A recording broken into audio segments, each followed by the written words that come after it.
Hey guys, it's Tahs. Welcome back. And if you're new, welcome. Thanks so much for stopping by. I really appreciate ya. So for today, we're going to go ahead and start this, almost said July, August TBR. It's kind of late, so I think I'm just going to pick my prompts. And then tomorrow, I will let you guys know what books are going to be in it. So you'll see me in this, picking the prompts, and then probably another color shirt telling you what books go with what. But before we get into that, let's look how I did in July. So for July, we had 5 prompts. The first one is The Heroine is Curvy, which I chose The Black Chapel by Marilyn Cruz. I read that. The second one was a Epistolary. I think that's how you say it. I chose The Color Purple by Alice Walker, and I read it. 3 was The Longest Time on the List, which would have been my oldest Kindle read because I chose all Kindle books for July. And that would be Lost and Found by Lori L. Otto.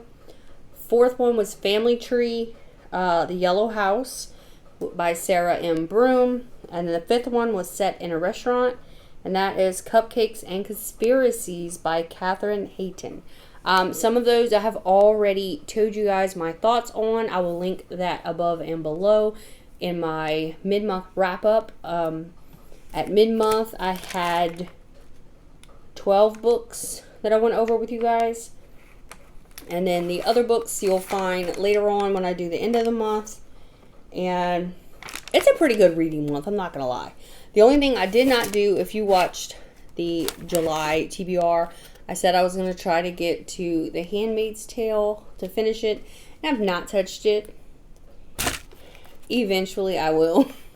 I have no clue there when, but so yeah.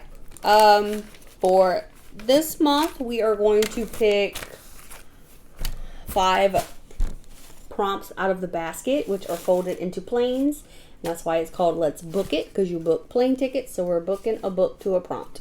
And then I've decided to add a 6th book, which I've talked about in another video, which I'll link above, which is the Reese Bookclub.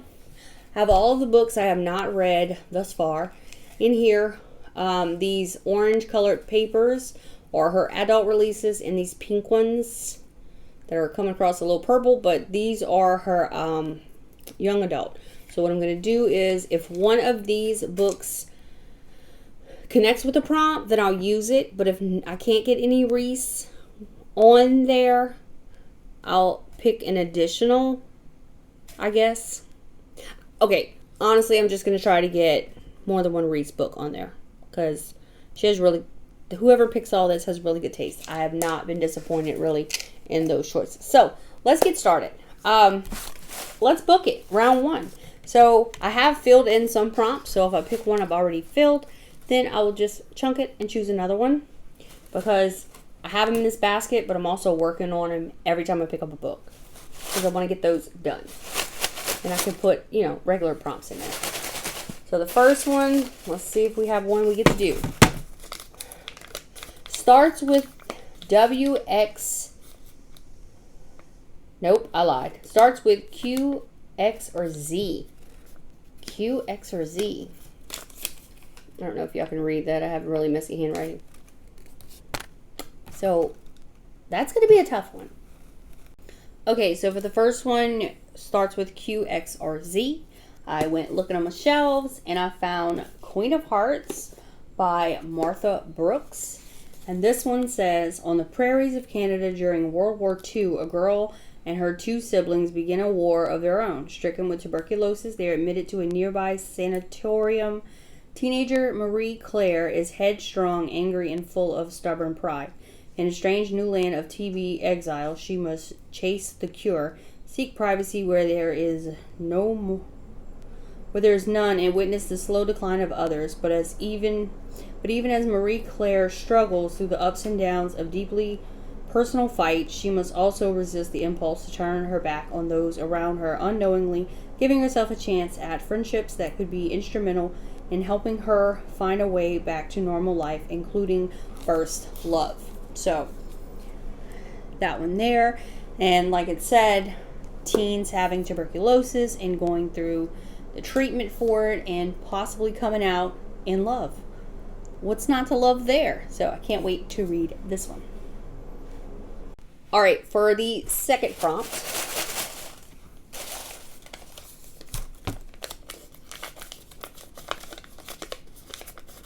takes place at school. I think I have the perfect book for this. I really think I do. So we shall see. I'm pretty sure the book is completely set at school. I don't know. Okay, for the second one, it was takes place at school, and I went ahead and used that one as takes place at college because it's still a school. And I chose Fangirl by Rainbow Rowell. And this one is about Kath and Ren that are identical twins, and until recently they did absolutely everything together. Now they're off to university, and Ren decided she doesn't want to be one half of a pair anymore. She wants to dance, meet boys, go to parties, and let loose. It's not easy for Kath. She would rather bury herself in the fan fiction she writes, where there's romance far more intense than anything she's experienced in real life. Now Kath has to decide whether she's ready to open her heart to new people and new experiences, and she's realizing that there's more to learn about love than she ever thought possible. So this one kind of like has me feeling like it's going to be a nerdy girl, the sister, and she's not really a people person, like to go and just meet new people, introduce herself. So it's kind of going to be like a low confidence maybe person.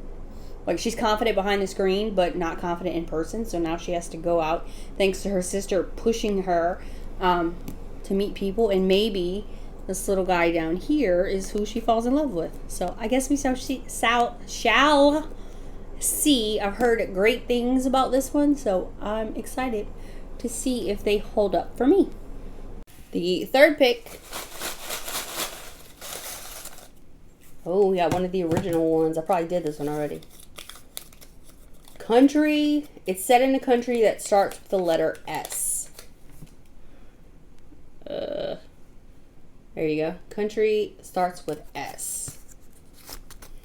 I was looking for this one the other night because I was like, I really need to get that one off the list because I feel like it's going to be complicated.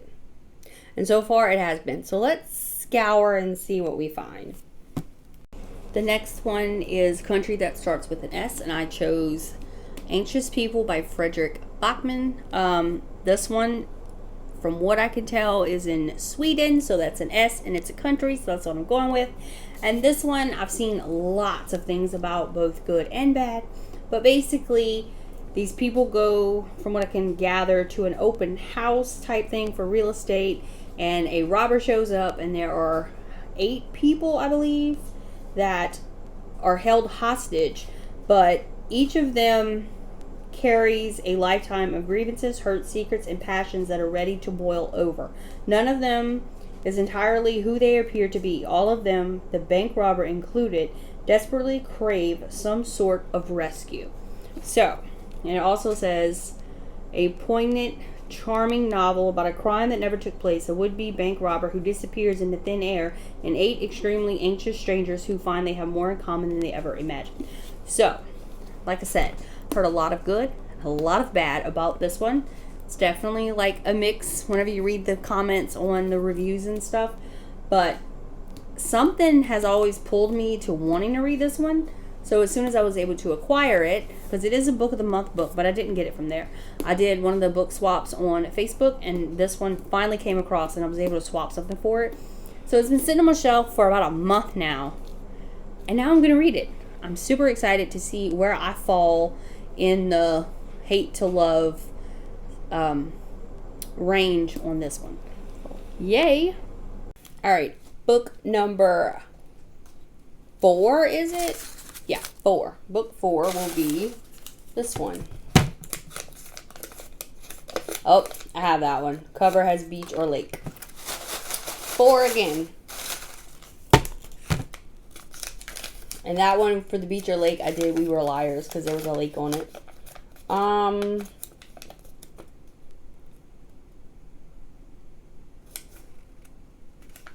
Oh, I was like, what did I write? This is something off of the Black Lives Matter list. It is hashtag BML list. So we will pick something off of there. All right, for the next one, Black Lives Matter reading list, I chose a graphic novel, and it is called The New Kid by Jerry Craft. I found it on Instagram. I used hashtag BLM reading list. And then Abby had this one because I got it for her for Christmas and she really liked it. So I'm going to go ahead and read it as well. And this is about 7th grader Jordan Banks, who loves nothing more than drawing cartoons about his life. But instead of sending him to art school, his parents sent him to a prestigious private school known for its academics, where Jordan turns out to be one of the few kids of color in his entire grade. As he makes the daily trips from his Washington Heights apartment to the upscale Riverdale Academy day school, Jordan soon finds himself torn between two worlds and not really fitting into either one. Middle school is hard enough without all the unspoken rules and expectations that come with being the new kid. Can Jordan learn to navigate his new school culture while keeping his neighborhood friends and staying true to himself? So this one, a lot of kids I've seen where if they live in a neighborhood with their neighborhood friends where they, grew up and hang out all the time, but then they wind up getting sent to a private school, they kind of live two separate lives. And you have to, are your friends in the neighborhood still going to be your friend just because you go to a different school than them? So you have to navigate that aspect of it, as well as being, like he said, one of few of color. So I'm just curious to see how this little guy, Jordan, is going to handle that. And I love the fact that this is a children's book, ages 8 to 12. So I like the fact that they kind of get to read and see, maybe not firsthand in real life, but this is a good way to explain certain situations that some kids might not understand. But I cannot wait to read this one, and then I can discuss it with Abby. All right, prompt number 5. And our last prompt, because book number 6 is just literally picking one out the jar.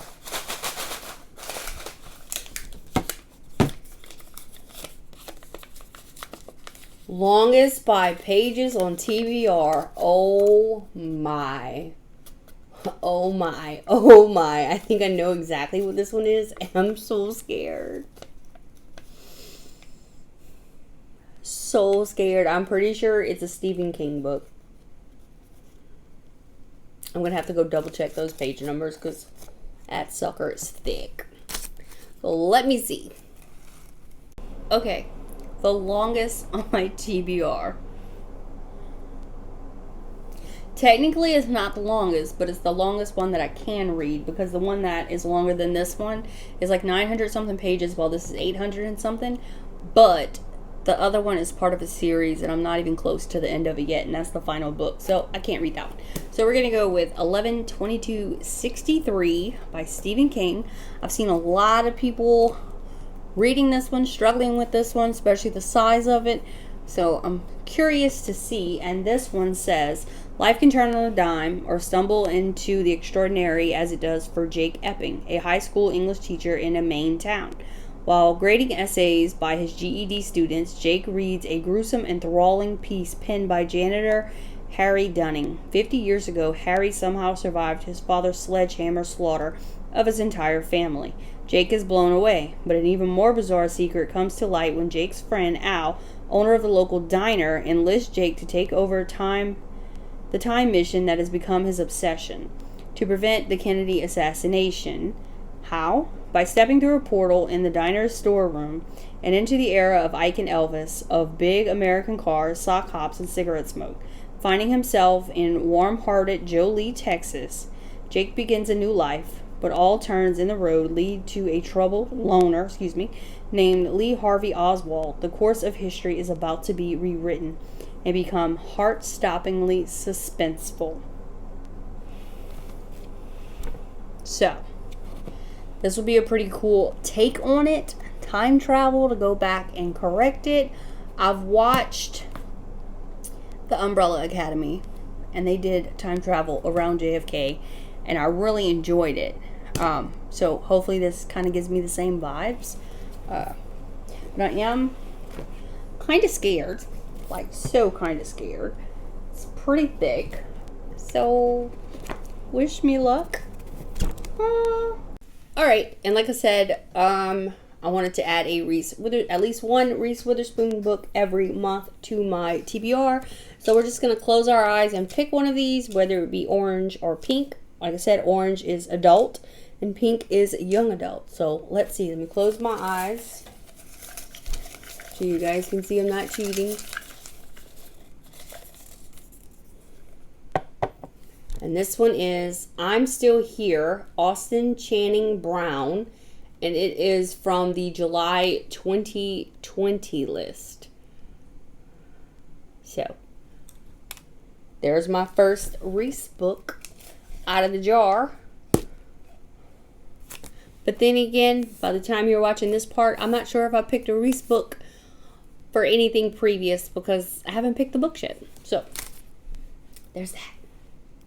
And my last one, which is the Reese Witherspoon Book Club. It is called I'm Still Here, Black Dignity in a World Made for Whiteness by Austin Channing Brown.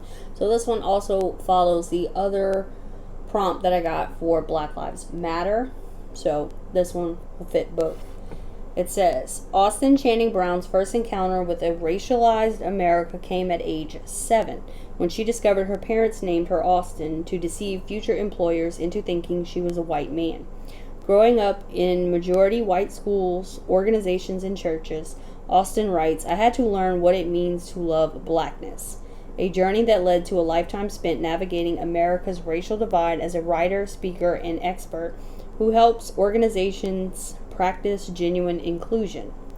In a time when nearly all institutions, schools, churches, universities, businesses, claim to value diversity in their mission statements, I'm Still Here is a powerful account of how and why our actions so often fall short of our words. Austin writes in breathtaking detail about her journey to self-worth and the pitfalls that kill our attempts at racial justice. In stories that bear witness to the complexity of America's social fabric, from black Cleveland neighborhoods to private schools in the middle-class suburbs, from prison walls to the boardrooms at majority white organizations. So, super excited to read that one. It has a 4.38 rating on GoodReads. Typically, for memoirs, I don't like to rate them because this is a person's story. Like, this is their life story. So I don't want to rate their story. Like, that's what it feels like. So I just mark it as read. I really enjoy them, but I try not to rate them because I wouldn't want somebody rating my life. That's just me. So, as a recap, this is what we have. Queen of Hearts, Fangirl, Anxious People, New Kid, 11/22/63, and I'm Still Here. So that is what we are going to be reading in the month of August. Now, in addition to that, there's something that I saw. I was like, well, maybe. And I might loosely participate in this. It is the Royal Readathon, and it features sidekicks. And it is from TheBeccaFowell, I believe is how you say it. I will link that video down below. And it's a readathon that they are going to be running from August 1st through August 31st. So you have plenty of time if you want to participate. There are 10 prompts listed in that video. And I think what I'm going to do is I'm going to see how much I can get read of these. And then I might make another video of like a TBR for that, which I looked at some of the prompts and I can pretty much put all of these somewheres within those, so it'll count towards it. But there will be a few other books that I would have to add into it. So I'll do a separate video on that here soon of what exactly I'm gonna do for it. So yeah, super excited. I've never done a readathon. I'm not even quite sure what I need to do to say I'm doing a readathon. So you might just see a TBR and then maybe a reading vlog of it. I don't know. I need to look more into that. Have you done a readathon? What do I need to do anything special or just say, hey, I'm doing this readathon? So I don't know. All right, well that will conclude the picks for my August TBR. I'm scared, but I'm excited. I think I'm most excited for these two, Anxious People and Fangirl. So yeah. Have you read any of these? Did you like them? Did you not? Let's talk below. See you guys next time. Bye, y'all.